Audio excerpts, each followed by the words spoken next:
Olá, sejam todos muito bem-vindos à nossa aula de língua portuguesa para a terceira série do ensino médio com a professora Elisângela. Vamos lembrar quais são os nossos, antes dos objetivos, os nossos recadinhos, para vocês não esquecerem?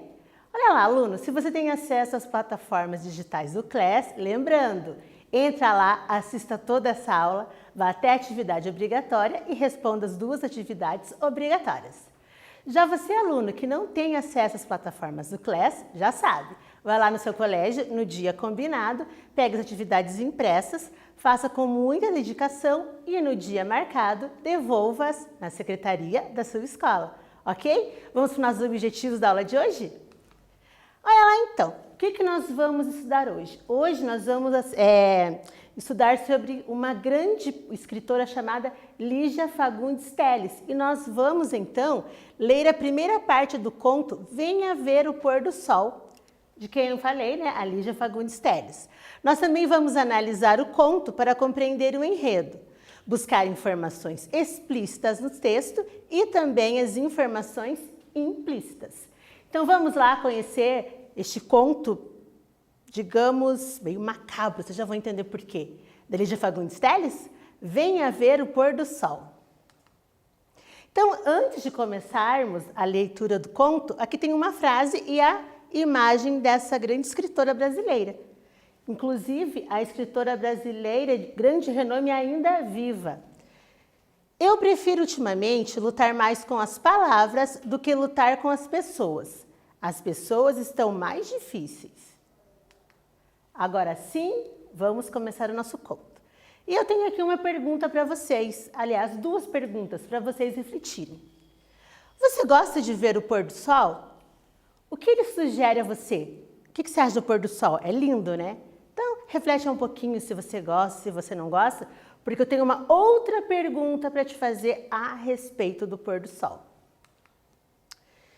E se você fosse convidado a ver um pôr do sol de dentro de um cemitério? É sobre isso que será o conto da Lígia Fagundes Telles. Olha lá então, o conto Venha Ver o Pôr do Sol. Acompanha comigo a leitura. Ela subiu sem pressa a tortuosa ladeira. À medida que avançava, as casas iam rareando.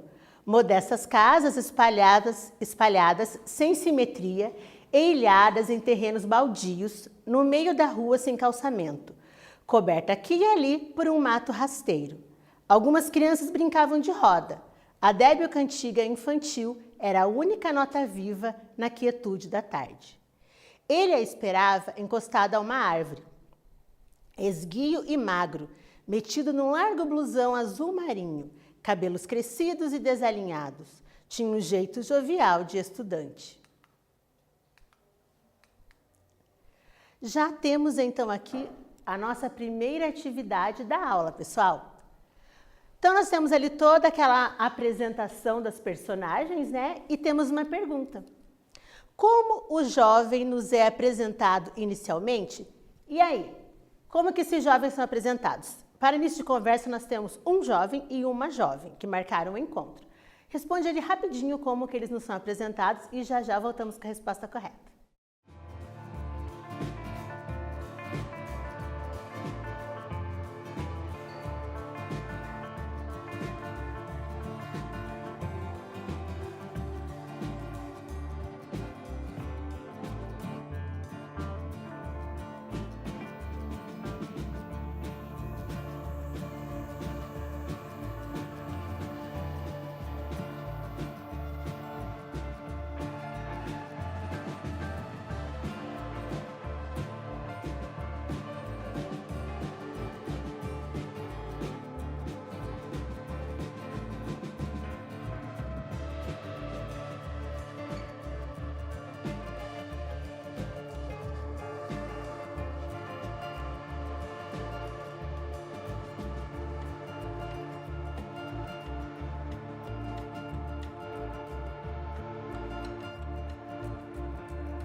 E então, já conseguiram escrever, conseguiram encontrar no conto como que esses jovens são descritos?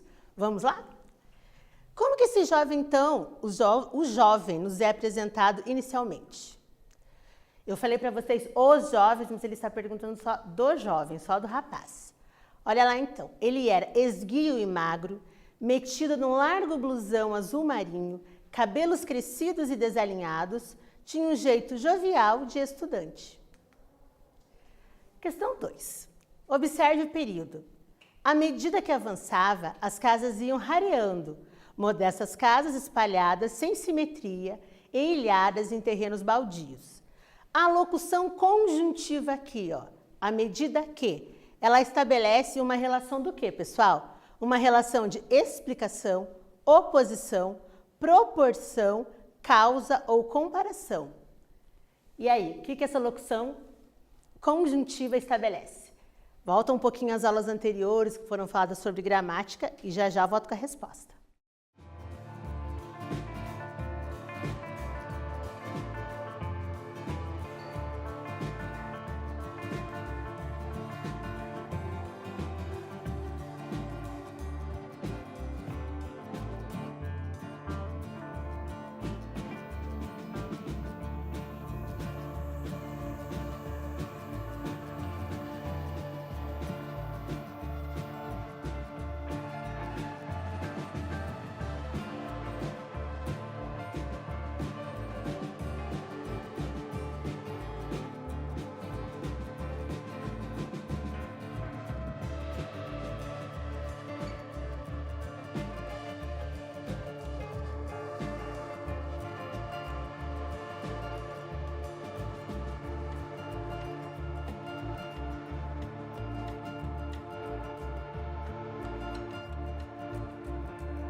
E então, descobriram qual é a locução conjuntiva ali? Vamos a ela?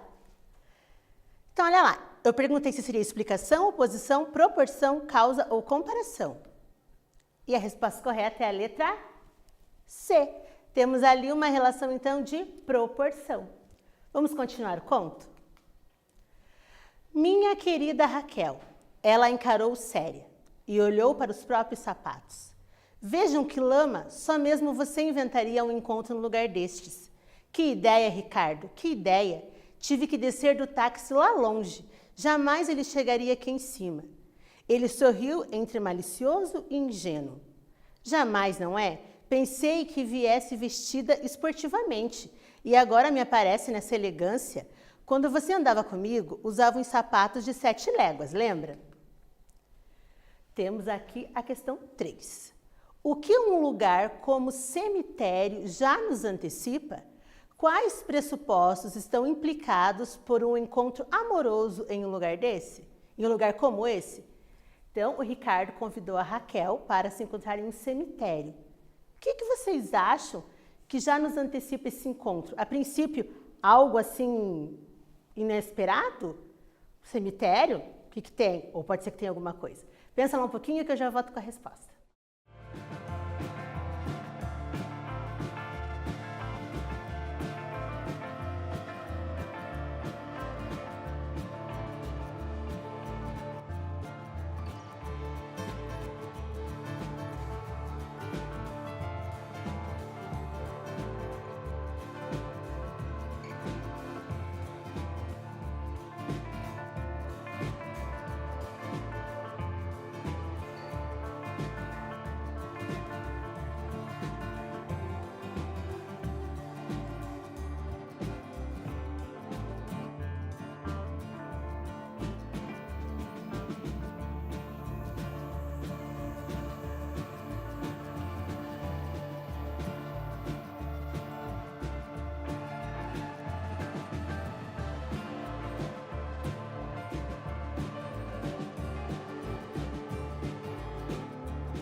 E então conseguiram refletir um pouquinho sobre por que será que marcaram esse encontro. Marcaram não, foi Ricardo que marcou.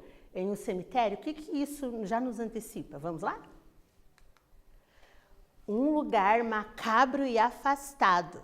A escolha do cemitério como cenário entre um reencontro entre ex-namorado parece um tanto estranha e mesmo assustadora, se analisada a situação, colocando-se no lugar de Raquel. Porém, a intenção de Ricardo na escolha do local tinha uma finalidade até que romântica, uma vez que queria mostrar à ex-namorada o mais belo pôr do sol. Bem, neste primeiro momento, foi assim uma situação romântica. Calma que ainda tem muita água para rolar nesse conto. Continuando. Foi para falar sobre isso que você me fez subir até aqui? Perguntou ela, guardando as luvas na bolsa. Tirou um cigarro. Hein? Ah, Raquel. E ele tomou-a pelo braço rindo. Você está uma coisa de linda. E fuma agora em cigarrinhos pilantras, azul e dourado. Juro que eu tinha que ver uma vez de toda essa beleza, sentir esse perfume. Então eu fiz mal?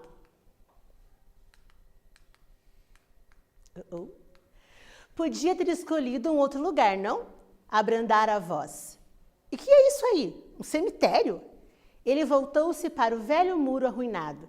Indicou com o olhar o portão de ferro, carcomido pela ferrugem. É um cemitério abandonado, meu anjo. Vivos e mortos desertaram todos. Nem os fantasmas sobraram. Olha aí como as criancinhas brincam sem medo, acrescentou, lançando um olhar às crianças rodando na sua ciranda. Ela tragou lentamente, soprou a fumaça na cara do companheiro, sorriu. Ricardo e suas ideias. E agora, qual é o programa? Brandamente ele a tomou pela cintura. Conheço bem tudo isso. Minha gente está enterrada aí. Vamos entrar um instante e te mostrarei o pôr do sol mais lindo do mundo. Perplexa, ela encarou um instante e vergou a cabeça para trás numa risada. Temos aqui então nosso primeiro quiz de hoje. Ela tragou lentamente, soprou a fumaça na cara do companheiro, sorriu. Ricardo e suas ideias. E agora, qual é o programa? Brandamente, ele a tomou pela cintura. De acordo com o texto, podemos classificar o tipo de narrador como. Letra A. Esse texto é narrado como, gente? Em primeira pessoa, e é um narrador personagem que narra sua própria história. Em terceira pessoa, o narrador observador é aquele que vê a história de longe, observa e conta. Ou, letra C, terceira pessoa, porém, o narrador onisciente. Ele narra a história de longe, porém, ele está também sentindo o que acontece na história. Vamos lá? Já já voltamos com a resposta.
E então, descobriram qual é o tipo de narrador que nós temos até agora? Vamos a ele?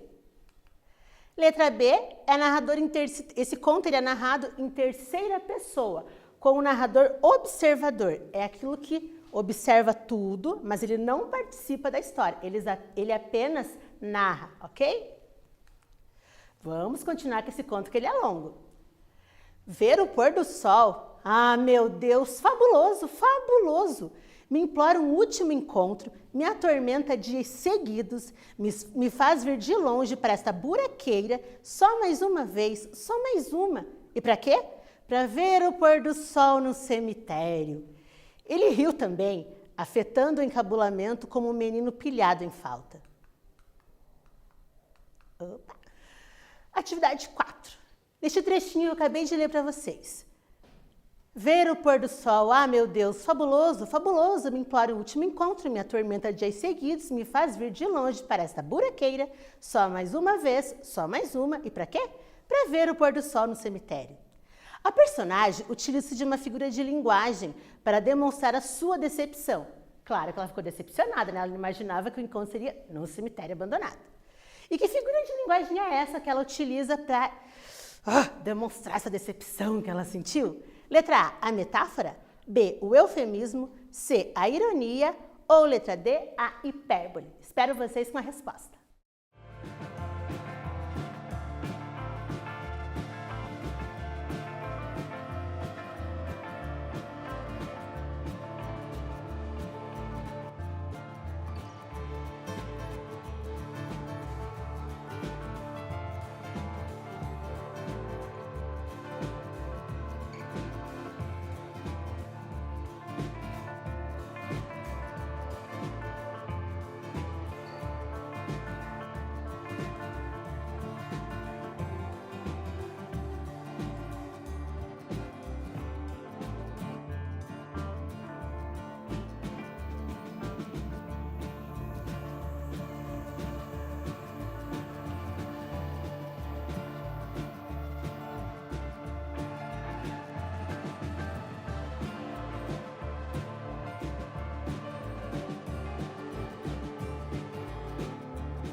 E aí, qual foi a figura de linguagem que a Raquel utilizou ali nesse momento de decepção dela?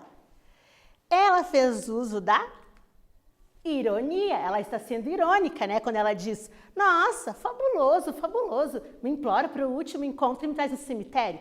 Claro que não é nada fabuloso, né? Então, ela está sendo irônica, utilizando-se da ironia. Continuando, agora nós temos uma atividade 5. Pessoal, eu não vou repetir para vocês, mas aqui é aquela primeira parte que está explicando como que a Raquel está chegando lá no local que ela marcou o encontro com o Ricardo, tá? E aí eu tenho uma pergunta para vocês. Como o conto apresenta essa situação inicial? Escreva de forma resumida. Então, resumidamente, me contem como que é a situação inicial ali do conto, como que ele se inicia, e já já eu volto com a resposta correta.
E aí, como então que nos é apresentada essa história? Vamos lá? Ricardo esperava Raquel encostada em uma árvore e quando ela chegou, ele a convidou para ver o pôr do sol no cemitério. Como eu falei para vocês, é de uma forma resumida, aconteceu várias das situações, mas resumindo, foi isso, tudo bem?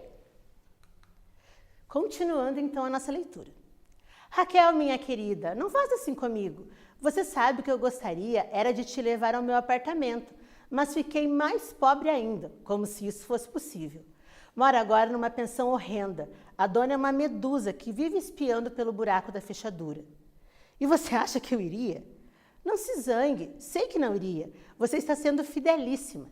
Então pensei, se pudéssemos conversar um instante numa rua afastada, disse ele aproximando-se mais. Acariciou-lhe o braço com as pontas dos dedos. Ficou sério. E aos poucos, inúmeras rugazinhas foram se formando em redor dos seus olhos ligeiramente apertados. Os leques de rugas se aprofundaram numa expressão astuta. Não era nesse instante tão jovem que aparentava, mas logo sorriu e a rede de rugas desapareceu sem deixar vestígio. Voltou-lhe novamente o ar, inexperiente e meio desatento. Você fez bem em vir. Quer dizer que o programa... E não podíamos tomar alguma coisa num bar? Estou sem dinheiro, meu anjo. Vê se entende. Mas eu pago. Com o dinheiro dele, prefiro beber formicida. Escolhi este passeio porque é de graça e muito decente. Não pode haver passeio mais decente. Não concorda comigo? Até romântico. Ela olhou em redor, puxou o braço que ele apertava.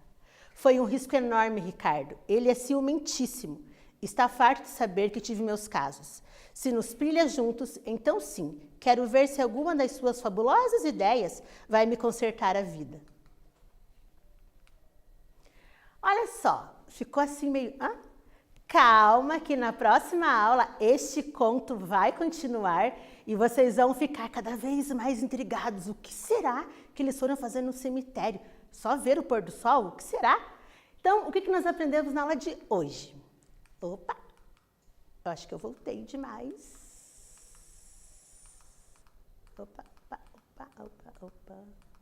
Opa, agora sim. Nós hoje lemos a primeira parte do conto Venha Ver o Pôr do Sol, de Lígia Fagundes Telles, analisamos o conto para compreender o enredo, buscamos informações explícitas no texto e inferimos informações implícitas.